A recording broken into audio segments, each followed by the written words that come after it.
This is a follow-up video on the Niner where I was having a problem with the purion display getting water underneath and causing all sorts of functions to happen while going over bumps because the water is contacting buttons.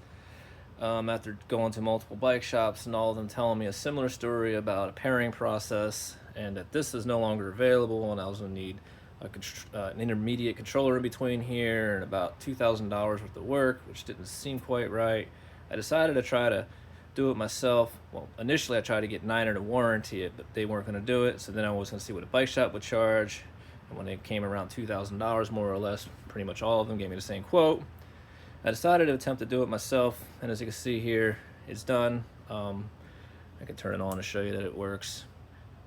Not that I'm trying to get to where it shows how many miles are on it.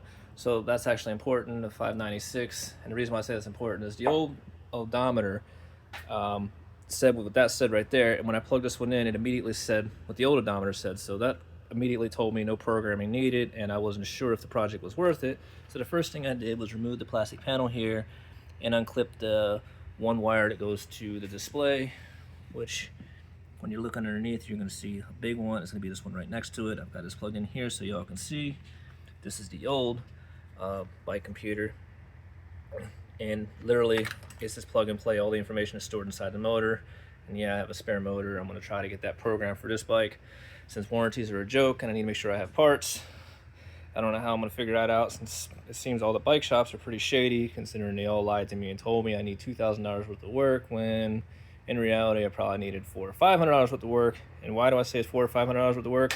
Because this whole process right here is a big pain in the butt, and the average guy is not going to be able to do it. Just saying.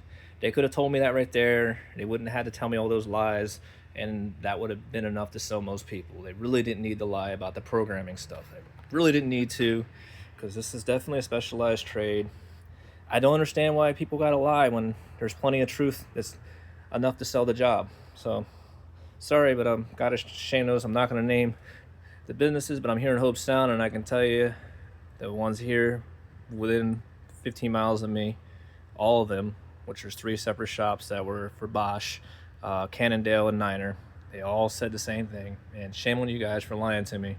I would rather not do any of the work and pay you all to do the work, but when I catch you on lies, and when I plugged that in, I decided, well, I would just pay you all to put the thing in, but since you lied to me about that, I can't really trust you to do the work. Hopefully this all was helpful. I did make a long format video that I probably won't upload because everything I do is not that great when it comes to videos, and I usually just get more hate than love, so what's the point? And since I don't get paid, why bother? Thanks for watching.